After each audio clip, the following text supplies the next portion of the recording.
हमारे कर्मों का परिणाम क्या अगले जन्म में भी दिखाई देता है? अगर दिखाई देता है तो ऐसा क्यों होता है?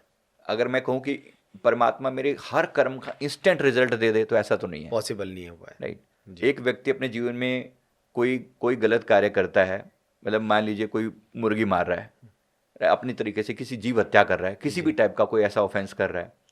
अब प्रकृति एक दो बार उसे चांस जरूर देती है, एकदम से उसको सजा नहीं देती। ठीक है, एक अच्छे माता पिता की तरह बच्चा पेंसिल चुरा लाया कहीं से, राइट, छोटा बच्चा पेंसिल चुरा लाया, तो माँ ये नहीं कि आते उसको एकदम से मारना शुरू कर देगी, नहीं, ऐसा नहीं है। पहली बात उसको समझाएगी, बिल्कुल। नहीं बेटा गलत चीज है, इस दूसरे की चीज है, ये हमें हाथ नहीं हमें लगाने। लगाना। अगर बच्चा पहली बार में मान जाए, सॉरी बोल दे, मम्मा सॉरी, ये मैं पेंसिल वापस कर, बात खत्म। मतलब बच्चा सुधर गया, उसने गलती करी लेकिन सुधर गया।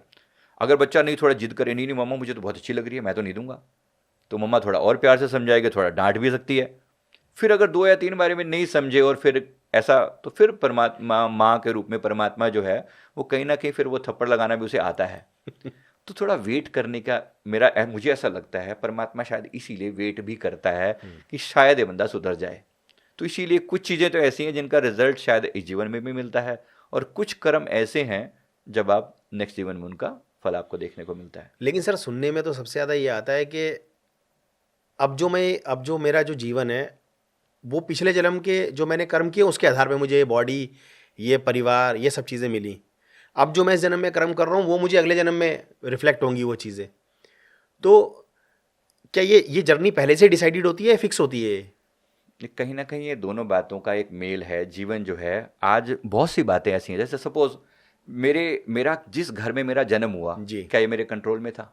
नहीं, बिल्कुल भी नहीं। बिल्कुल नहीं था। राइट, मेरे कंट्रोल में नहीं था। मैं कहाँ जन्मा हूँ, मेरे माता पिता कौन मेरी है? मेरी फाइनेंशियल कंडीशन जी, कैसी थी, बिल्कुल। मैं किस धर्म में पैदा हुआ, ये मेरे कंट्रोल में नहीं था। राइट, ऐसा हमें लगता है। जी। पर कहीं ना कहीं मुझे ऐसा जो मैंने फील किया है, क्योंकि मैंने पास्ट लाइफ के ऊपर पूरी रिसर्च है मेरी, पिछले मैं 10 सालों से पास्ट लाइफ रिग्रेशन थेरेपिस्ट की तरह मैंने लगभग 30,000 से ज़्यादा लोगों के पास्ट लाइफ देखे हैं। तो मैंने पाया है कि जीवन जो आज हमारा जो भी है ना, बहुत सी परिस्थितियां जिनको हम ये कहते हैं कि परमात्मा डिसाइड कर रहा है, ये कहीं ना कहीं हमारे पास से जुड़ी हुई हैं। जी। क्योंकि लोग सवाल करते हैं ना, आखिर मैं ही क्यों?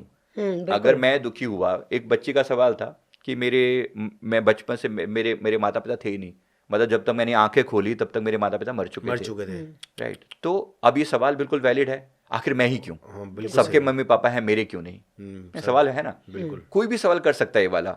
अब इसमें किसको ब्लेम करोगे आप बताओ? किसी को ब्लेम करोगे? यूनिवर्स को, परमात्मा को, दोस्तों को, किसको? माँ बाप को। सही बात है। वो बेचारे चले गए तो उनको क्या ब्लेम कर सकते हो? या अपनी आत्मा को ब्लेम करोगे? किसको ब्लेम करोगे? कहीं ना कहीं यही को, इसी को हम भाग्य कहें, या मैं कहूं कि मेरे पिछले जन्मों के कर्म कहें। क्योंकि भाग्य कहने से आप किसी अननोन पावर के ऊपर बात छोड़ देते हो। कोई परमात्मा ने भाग्य लिखा होगा कि इनको जरूर तकलीफ देनी है, नहीं, ऐसा नहीं है, बिल्कुल भी नहीं है। कोई परमात्मा मेरा भाग्य नहीं लिख रहा, मैंने ही कुछ लिखा था, शायद मैं अपनी लिखी हुई स्क्रिप्ट भूल चुका हूं। कभी मैंने ही डायरेक्टर बन के अपनी जीवन की कहानी लिखी थी, लेकिन मैं अपनी स्क्रिप्ट भूलकर आज मैं जब एक्टिंग कर रहा हूं तो मुझे लग रहा है ये कैसे हो गया, ये तो मैंने नहीं किया था। ये मैंने किया था, डेफिनेटली किया था। कर्मिक थ्योरी का सीधा सीधा है जिम्मेवारी स्वीकार करना। मैं अपने जीवन का आर्किटेक्ट हूं, अगर मेरे जीवन में कुछ तमाशा हुआ है तो मेरी वजह से हुआ होगा।